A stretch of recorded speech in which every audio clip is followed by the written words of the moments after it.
Sans plus tarder, le défi relevé face au processus électoral à République démocratique du Congo, primo, je cite, les modes de scrutin uninominal majoritaire à un seul tour. D'où certaines proposent les modes de scrutin, soit une élection présidentielle à des tours, en oubliant que ces modes de scrutin coûtent très cher. Après l'amendement, je vous envoie dans le passé, après l'amendement de la Constitution en 2011, on a eu à supprimer les modes de scrutin pour en fait la remplacer par celle qui privilège une élection présidentielle à des tours. Secondo, je cite, les défis sécuritaires. On ne peut pas en fait s'en passer sans pour autant parler du défi sécuritaire. Parce que avec ce défi sécuritaire, elle aura beaucoup plus de l'impact aux élections de 2023. Notamment les provinces qui se trouvent sous l'état de siège. Je cite les provinces de l'Ituri, je cite les provinces de Nord Kivu. Ce sont deux provinces en fait qui présentent 15% de la population et avec une élection présidentielle uninominale à un seul tour, nous avons en fait on aura besoin que tout le monde puisse participer, toutes les couches de la population puissent participer aux élections. Question de trouver en fait une palpable résultat. Tertio, je cite, certains cercles de réflexion en République démocratique du Congo doutent fort la tenue des élections en décembre 2023, notamment à cause du financement. Vu que la République démocratique du Congo attend toujours une aide importante provenant de l'étranger pour l'organisation des élections. C'est en quelque sorte le défi relevé face au processus électoral en République démocratique du Congo. Merci beaucoup pour vos réponses. Je pense que nos auditeurs sont éclairés. Mais vous aviez dit que non, la République démocratique du Congo, soit encore le gouvernement, traîne. Donc je ne sais pas, vous avez dit, le gouvernement attend encore l'aide de l'étranger pour organiser les élections. Pensez-vous réellement que non, les gouvernements congolais traînent encore pour organiser les élections? Oui, les gouvernements congolais traînent encore pour organiser les élections. Déjà en partant avec ce défi relevé, il devrait déjà y avoir une résolution pacifique pour en fait passer à des bonnes élections libres et transparentes. Vu que la RDC n'a pas pu encore régler ces problèmes, donc elle traîne encore le pied pour en fait, l'organisation des élections de 2023. Parce que pour passer en fait, aux élections, il faut que ces trois défis soient un peu en fait, en quelque sorte, ces trois défis, soit donc, comment dirais-je, ces trois défis soient résolus pour que nous puissions passer à des élections libres et transparentes, sans lesquelles, oui, la RDC est en train de traîner le pied sur l'organisation des élections de 2023. Et vous pensez réellement que la RDC, donc vous pensez, selon vous, est-ce qu'en 2023 nous pourrions avoir des élections qui peut s'y organiser des élections? Selon vous, selon votre analyse, parce que vous êtes un analyste politique, vous êtes chercheur aussi. Alors, selon vous, selon votre expérience, est-ce que vous devriez au moins éclaircir la population congolaise, savoir si réellement il peut y avoir élection? Oui, en 2023, bien évidemment, en 2023, il y aura élection, mais je doute fort que ces élections soient un peu en mode transparente, parce que avec ces défis ici, ça pourrait toutefois impacter en fait les élections de 2023. Mais la population doit savoir que les élections auront bel et bien lieu en 2023, sans aucun doute. Merci beaucoup, Monsieur Daniel Pemba. Nous sommes toujours dans notre point des élections. Et selon vous, quels sont les mécanismes que le gouvernement peut prendre pour que les élections puissent se dérouler d'une manière transparente et équitable.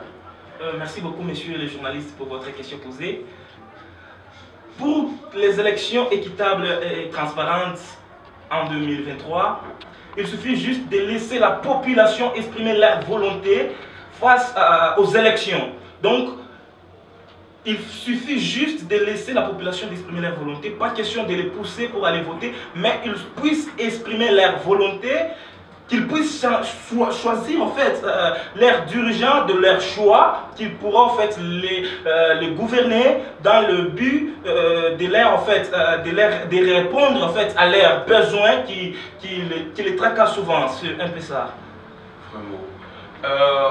Selon vous, les défis relevés peuvent avoir de l'impact dans les élections à venir, bientôt là en 2023. Voilà. Les défis relevés a beaucoup de l'impact sur les élections de 2023 parce que avec ce défi,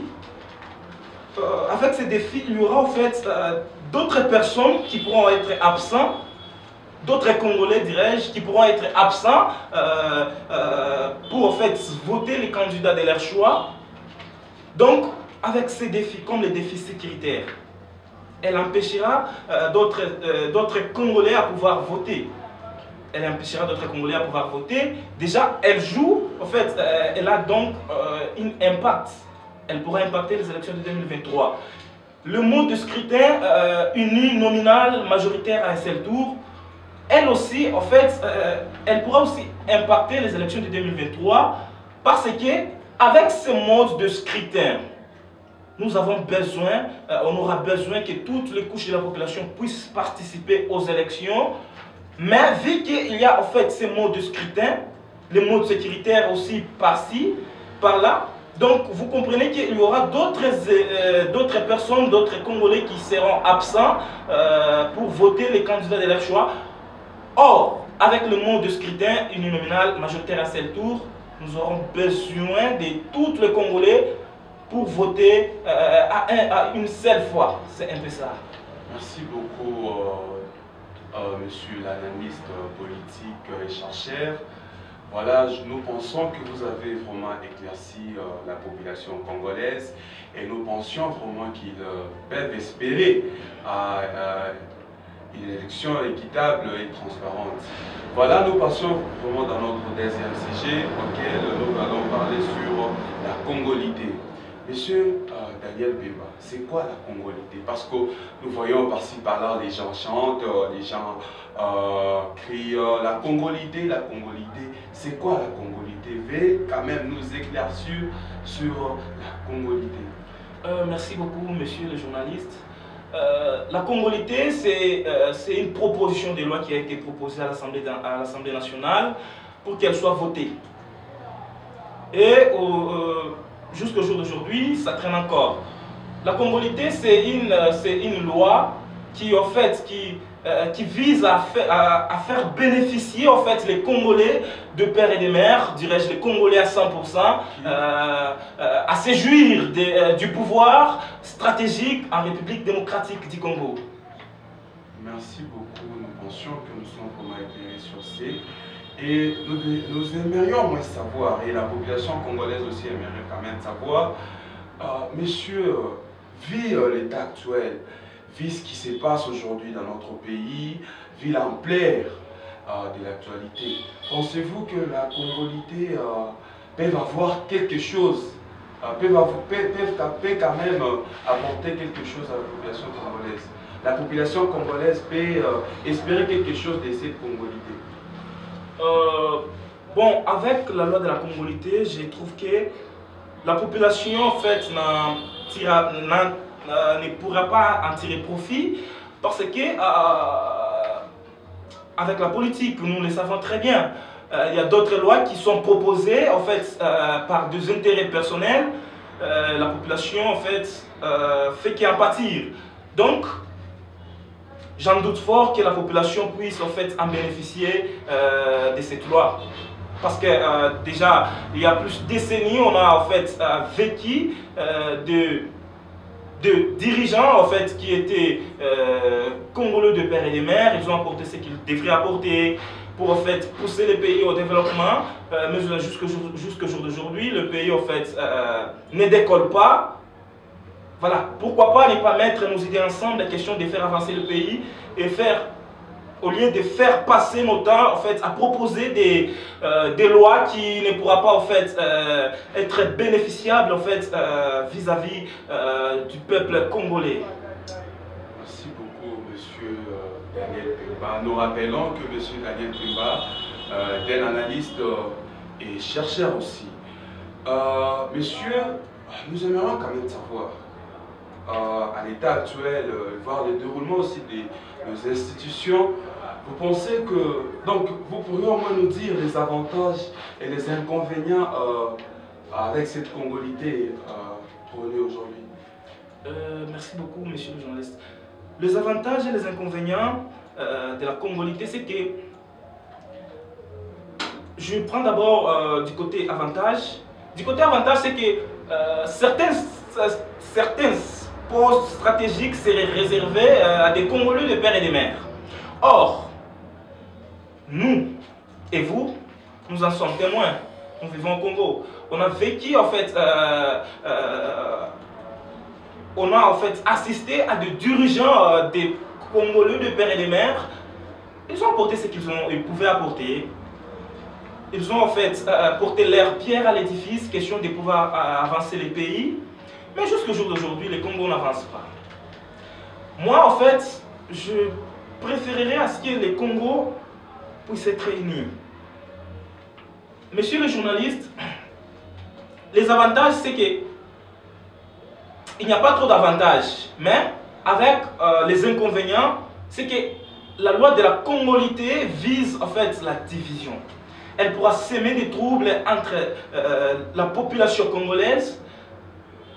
C'est une loi qui pourra encore faire reculer les pays parce qu'elle pourra semer la division, des troubles par-ci par-là. Au lieu de penser comment en fait développer notre très cher beau pays qui est la République démocratique du Congo, comme le fait nos voisins, nous pensons toujours en fait à proposer des lois qui ne pourront pas en fait nous faire avancer, plutôt nous faire que reculer. Cependant, cette loi de la congolité a beaucoup plus des inconvénients que des avantages. C'est un peu ça que j'avais comme inconvénient et avantage. Donc nous pourrions donc retenir qu'il n'y a pas vraiment d'avantage dans cette congolité. Voilà, il n'y a pas beaucoup d'avantages, sauf que les Congolais de père et de mère pourrions commencer à jouir. En fait, ils auront cette jouissance de jouir en fait, du pouvoir stratégique, des postes stratégiques en République démocratique du Congo. C'est un peu ça. Donc, du côté avantage, elle vise en fait à privilégier les Congolais de père et de mère à occuper certains postes stratégiques. Or, nous avons vécu des Congolais de père et de mère qui nous ont dirigés, qui nous ont en fait, qui étaient nos dirigeants, ils n'ont pas pu en fait amener le pays en fait à la décollage. Pourquoi pas ne pas en fait donner la chance à tout le monde pour faire avancer notre très cher beau pays. Ce qui compte beaucoup plus, c'est l'amour de la patrie. Ce qui compte beaucoup plus, c'est avoir l'amour du pays, en fait. Aimer les pays, et aimer, en fait, tout ce qui se trouve, en fait, dans le pays, et faire avancer les pays. Le problème de la congolité ne pourra pas, en fait, faire avancer les pays. Plutôt, elle pourra toujours nous pousser à faire reculer, au lieu de penser comment, en fait, faire avancer les pays et faire développer notre très cher beau pays. C'est ça. Merci beaucoup, très cher analyste et chercheur. Je pense que vous avez vraiment éclairé la population congolaise. Nous vous disons vraiment merci pour votre présence, mais nous aimerions quand même que vous puissiez dire un mot de la fin, que vous puissiez montrer à la population congolaise ce qu'elle doit au moins attendre de nos autorités, de nos dirigeants actuels. Ce que le peuple congolais peut attendre de nos dirigeants, c'est que nos dirigeants sont des bonnes personnes. Nos dirigeants, ce sont de personnes que Dieu a placées pour nous gouverner. Donc, ayons confiance à nos dirigeants. En aucun jour, vous ne serez jamais dessus. Je vous assure que nos dirigeants sont les envoyés de Dieu. Donc, ayons confiance en nos dirigeants. Aimez nos dirigeants. Choisissons en fait les bons chemins à aimer nos dirigeants plutôt à les haïr. Nos dirigeants, en fait, ce sont les envoyés de Dieu, les envoyés spéciaux de Dieu que Dieu nous a envoyés pour qu'ils puissent nous gouverner. Donc, espérons beaucoup plus mieux à nos dirigeants qui nous gouvernent et aimons-les. Merci beaucoup, monsieur Daniel Grégoire. Merci beaucoup.